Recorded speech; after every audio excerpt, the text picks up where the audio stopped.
চলুন আপনাদের সামনে আমি ম্যাকবুক এয়ারটাকে আনবক্সিং করি। সো আমি এটা অলরেডি অবশ্য এটা ওদের শপে আমি আনবক্সিং করেছি, কিছু অ্যাক্সেসরিজ এটাতে লাগানো হয়েছে, তাই মেবি একটু খুলতেছে না। আচ্ছা, আমি এটাকে খুলে আনতেছি।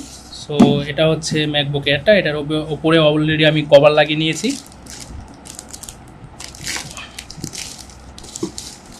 এটার উপরে যে কভারগুলো পাওয়া যায় আমি সেই কভারগুলো লাগিয়ে নিয়েছি। এটা হচ্ছে ম্যাকবুক এয়ারের বেস ভেরিয়েন্ট, যেটাতে 8GB আর 256GB স্টোরেজ। সো এটাতে এই যে বক্সের সাথে এই যে চার্জারটা,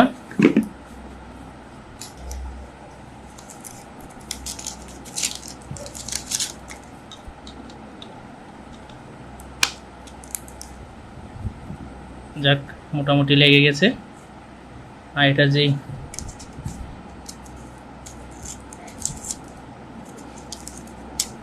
সো এটা যেটা দেখতেছেন type C to type C, এই যে কেবলটা মোটামুটি ভালোই লম্বা দেখা যাচ্ছে।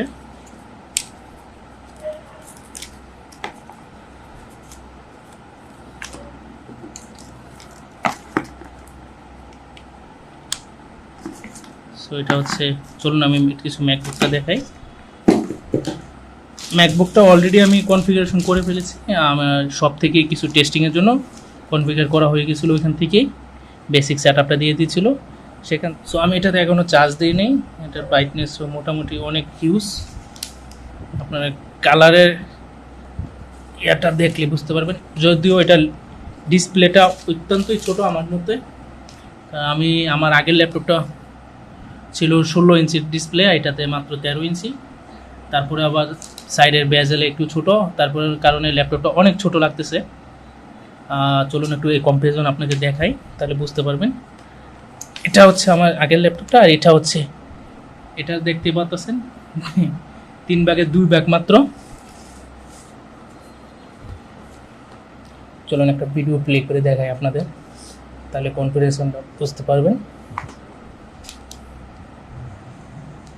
দুটার ডিসপ্লে কোয়ালিটি এখন দেখতে পারবেন।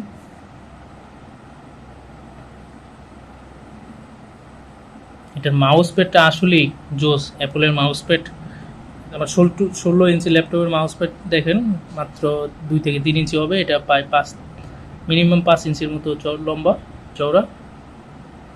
সো চলুন একটা মিউজিক প্লে করে দেখাই আপনাদের।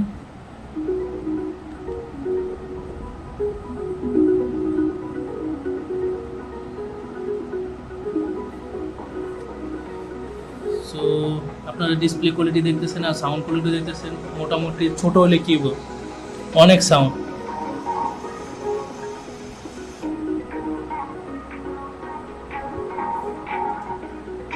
এটা সাউন্ডটা শুনে এখন, এটা হচ্ছে আমার লেনোভো। এটা ছোট হলে কি এটা সাউন্ড আর ওইটার থেকে বেশি।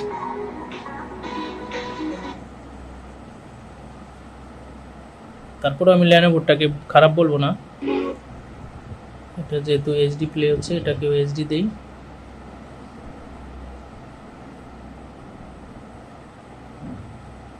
সেম রেজলিউশন দিচ্ছে দুটাতেই। আচ্ছা, অলরেডি এটাতে সেম রেজলিউশন আছে। আপনারা ডিসপ্লে কোয়ালিটি দেখতে বুঝতেছেন কীরকম অবস্থা। আচ্ছা, আপনাদের ভিউ অ্যাঙ্গেল দেখলে আপনি বুঝতে পারবেন। এই যে দেখুন, এখন এটাকে একটা দেখুন,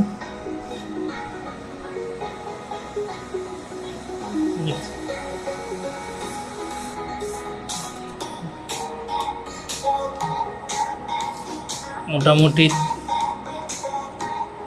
আপনারা এখানে চোখে দেখলে, এই যে চোখে দেখলে আরও বোঝা যায় কতটুকু ক্লিয়ারিটি এটাতে আছে। সো আজকে এই পর্যন্তই, ভালো থাকবেন সবাই, ধন্যবাদ।